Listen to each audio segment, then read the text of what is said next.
చారు వాళ్ళ నాన్నతో ఫోన్లో మాట్లాడుతూ ఉండగా అప్పుడే ఆద్య అక్కడికి వస్తుంది. ఇక ఒక్కసారిగా అలా చారు చెంప పగలగొడుతూ ఇది నన్ను మంటల్లో తోసినందుకు అని చెప్పి మరొకసారి చెంప దెబ్బ కొడుతుంది. ఇది మా నాన్నను యాక్సిడెంట్ చేసి చంపాలని చూసినందుకు అని చెప్పి మరొకసారి చెంప దెబ్బ కొడుతూ ఇది శ్రీను బావని నా నుండి దూరం చేసి నా ఎమోషన్తో ఆడుకున్నందుకు అని చెప్పి ఇక అలా చారుని రెండు చెంపలు కూడా వాయిస్తూ ఉంటుంది.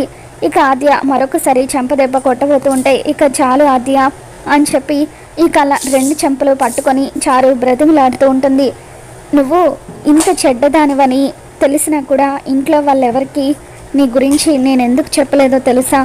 శ్రీను బావ సంసారం నాశనం కాకూడదని చెప్పి, ఒక ఆడదాని జీవితం నాశనం అవ్వకూడదని చెప్పి ఇక మీదటైనా నీ బుద్ధిని మార్చుకో, శ్రీను బావ మనసు గెలుచుకోవడానికి ప్రయత్నించు అంటూ ఆద్య చారుకి వార్నింగ్ ఇస్తూ ఉంటుంది.